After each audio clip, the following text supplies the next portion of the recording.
Good morning guys. Good evening sa ibang bansa. Ito nga kuhaan ko lang maglakad. Ngayon mag-almusal ako. Yan guys, oh. Yan almusal ko. Yan. Samahan niyo ako. 2 itlog, 2 pandesal, 1 opya at saka kape. Kain tayo guys. Ayan ang mga alaga ko rin, oh. Ayan. Kung saan ka magpunta, doon rin sila. Dito sa loob ng bahay, sama-sama rin.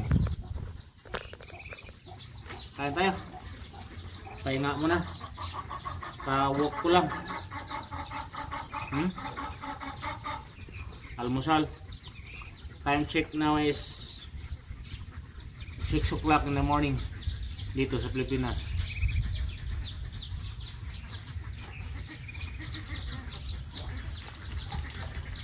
Dalawang pandesal, 1 opya, yan ang almusal.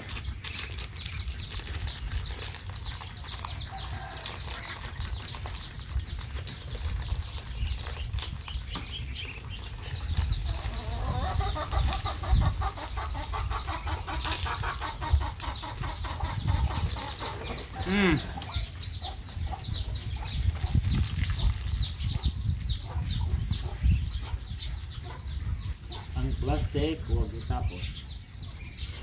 Alis kayo dyan. Kakain ako.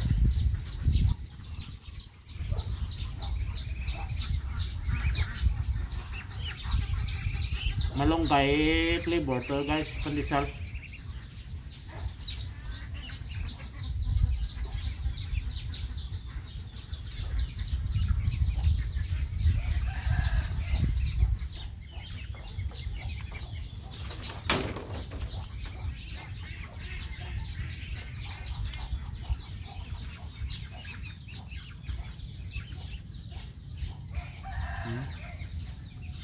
Half cook.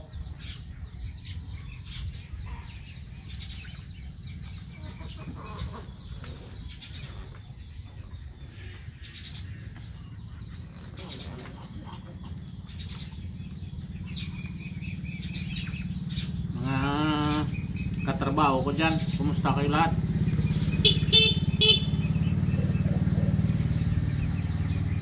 Everybody in there is working or stay home? For me in the Philippines, I stay home every day. Not every day. I go around sometimes in my farm.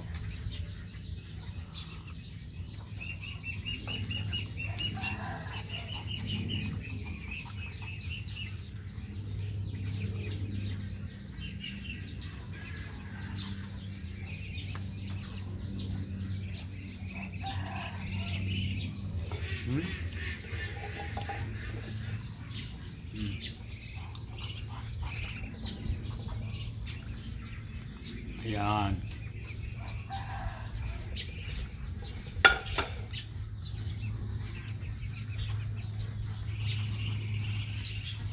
Mga alaga ko nito.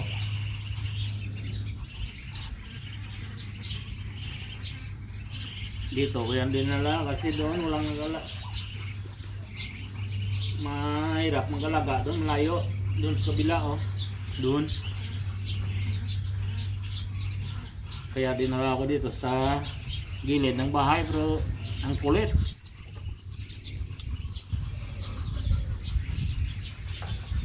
Gusto pumasok sa loob ng bahay. Pangalawa.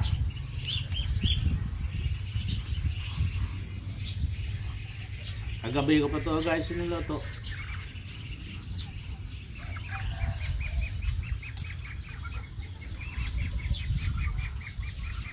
Dami akong organic na itlog ng manok ko doon, pero naginayang ako kumain. Pag sa akin nalaga daw, wala ba akong gana kumain.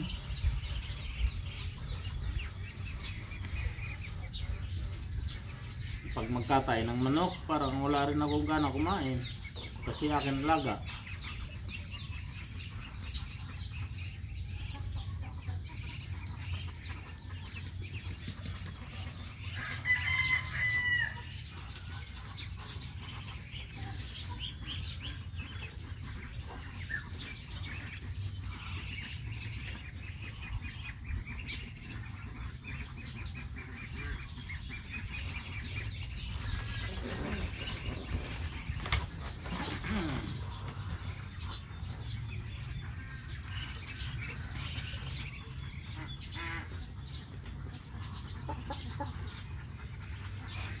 Shout out na dyan kay Kapangel.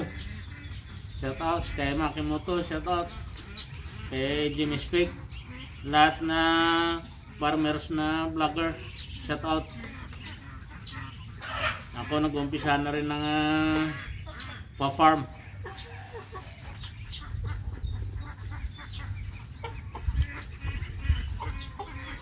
I try my best to going back to be a farmer.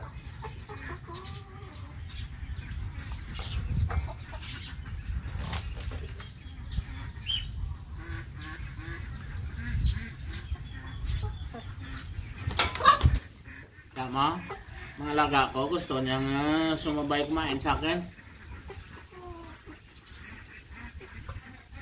Yan na mahirap kumain sa labas dito.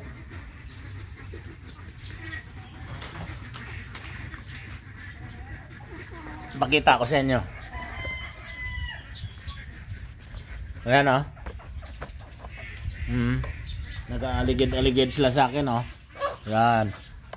Ayun. Yun naman mga bibi ko. Hindi naman, ayaw naman lumabas dun sa ilog. Bukas yung ilog dun.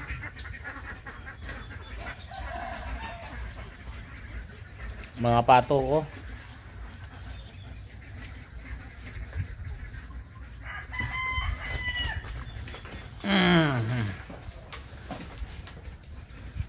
Ang ganda ng sikat ng araw. Mamaya nito papawisin na naman ko. Maganda yung umaga pero pag tanghali mainit.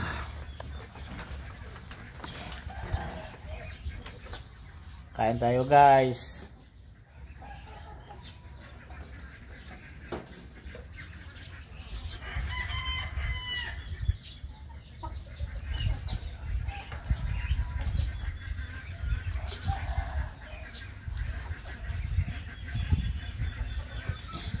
Aligid-aligid sila.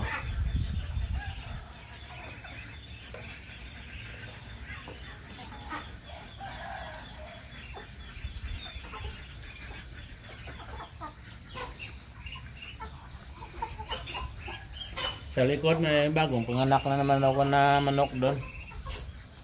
Ewan, walang praso yung anak niya. Umpisa pag-uwi ko magpo 4 months lang ako. Naka 3 pabuto ako ng itik. 5 manok. Pero yung manok hindi yan sa incubator normal na pag limlim nila. At saka itik nga pato.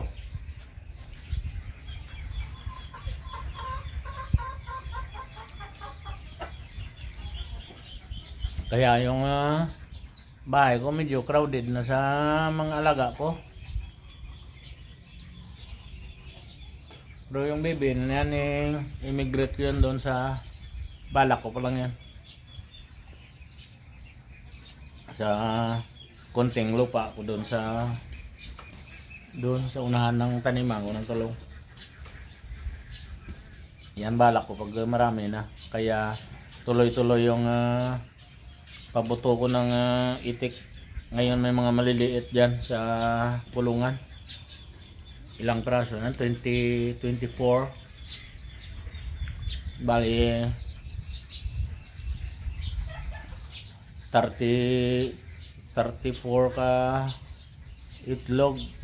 24 or 26 ang nabuo. Hindi naman masama. Kasi yung incubator na yan, luma na yan Parang mahina na ba ng itlog. Mag-shake. Kailangan tulungan pa. Kasi minsan busy ako. Hindi ko kuan.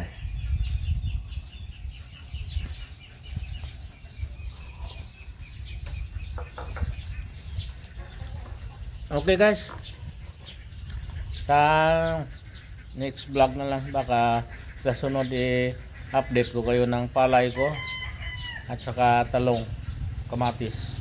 Alright, bye bye.